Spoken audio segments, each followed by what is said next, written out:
Imagine a world not as it is, but as it once was. A world that remembers and yet forgets.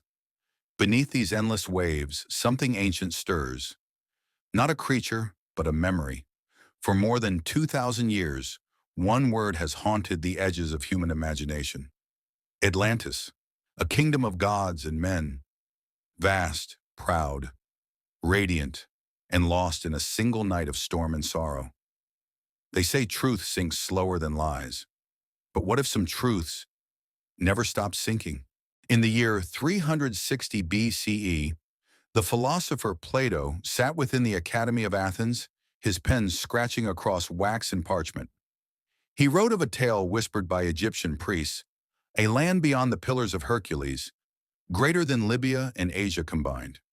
This island, he said, was the domain of Poseidon, where the god of the sea fathered 10 mighty kings. They ruled from a palace of white, black, and red stone, guarded by rings of land and water that circled its heart like ripples of eternity. Atlantis was the perfect world, brilliant, powerful, divine. Its harbors filled with ships of gold. Its people mastered architecture, science, and art beyond comprehension. But perfection never lasts. Plato wrote of hubris, pride that poisoned paradise. And when the Atlanteans challenged the gods themselves, the gods answered with waves. One night, one storm, one end. From the ashes of Plato's parable, an obsession was born. Kings funded expeditions, scholars argued, dreamers searched. The myth crossed centuries, from Aristotle's skepticism to Renaissance explorers mapping the unknown Atlantic. In 1882, American writer Ignatius Donnelly published Atlantis, the Antediluvian World. He declared that every great civilization, Egyptian, Incan, Babylonian, was but a fragment of the same lost mother culture, Atlantis. For millions, the idea was intoxicating. The thought that human greatness began not in Africa or Mesopotamia, but in a vanished kingdom swallowed by time. The legend had leapt from Plato's scrolls into modern imagination, and it would never leave again. 1986. Off the coast of Yonaguni, Japan, a diver named Kihachiro Arataki descends into the dark blue for routine exploration. He is not hunting legends, only sharks. Then his flashlight sweeps across something impossible. Massive terraces carved from solid rock. Steps so straight they seem machined. A pyramid sleeping beneath the sea. He surfaces screaming, "There's a city down there!" Soon the world takes notice. Geologist Masaki Kimura spends decades diving, measuring, studying. He finds patterns too regular to be nature's coincidence. Carvings, walls, a humanoid face staring upward. If the Yonaguni Monument was man-made, then it dates to a time when that land was above the sea, more than 12,000 years ago. That's older than Egypt, older than Sumer, older than history itself. Skeptics insist it's a natural formation, sandstone fractured by tectonic movement. But to many it feels like proof that something human once lived here and lost everything. North of modern-day Alexandria lies the Bay of Abukir, a quiet place that once hid the might of pharaohs. For centuries, sailors spoke of a trading hub named Heracleion, where the Nile met the sea and foreign ships brought gold and spices. But the city had vanished, written off as myth. Until year 2000, when underwater archaeologist Frank Gaudio lowered his sonar equipment into the bay. The signals bounced back. Walls, pillars, shapes too geometric to ignore. Divers descended, brushing away millennia of silt, to reveal statues taller than a man, temples to Ammon, and entire streets still standing. Heracleion had slept beneath the waves for 1,300 years. A real myth, made real again. If Heracleion could hide so long, what of Atlantis? April 2022. Off the Hawaiian coast, a submersible explores the Liliuokalani Ridge, an alien world of volcanic blackness. Then, a gleam.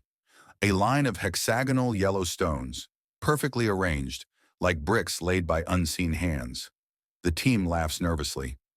The yellow brick road to Atlantis. Science says it's natural. Lava cooled and cracked under immense pressure. But to the human eye, it looks built. Perhaps nature carved it, Or perhaps memory hides in geology, waiting to be seen again.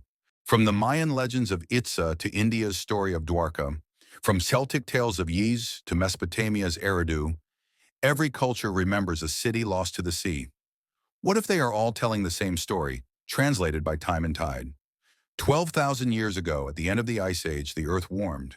Glaciers melted. The sea rose over 120 meters. Entire coastlines, the cradle of early civilization, disappeared. History is written by survivors, but the drowned have their own libraries, made of coral and silence. While Europe dreamed of Atlantis, the East whispered of Lemuria, a lost land said to bridge India and Madagascar. In 1864, zoologist Philip Sclater noticed lemur fossils scattered across continents and theorized a sunken land once connecting them.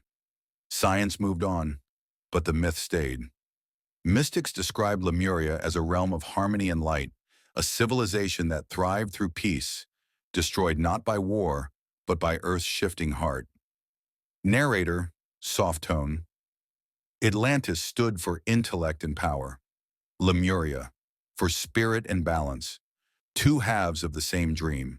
Both vanished, both remembered. 1513. Ottoman Admiral Piri Reis draws a map that defies logic.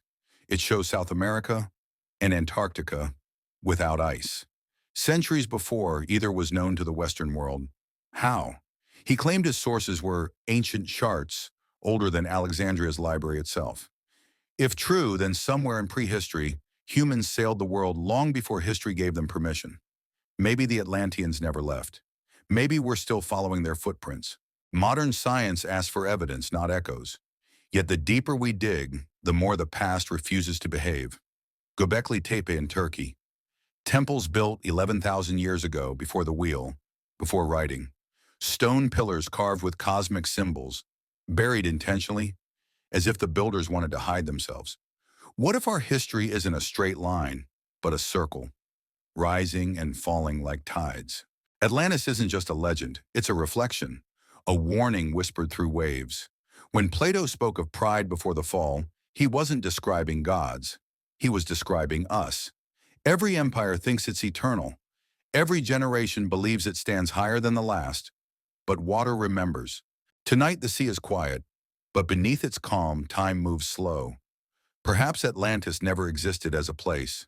Perhaps it's an idea, a memory of human greatness, a myth that keeps us humble. Maybe the real Atlantis was never lost. Maybe it lives inside every story we tell, every dream we dare to rebuild.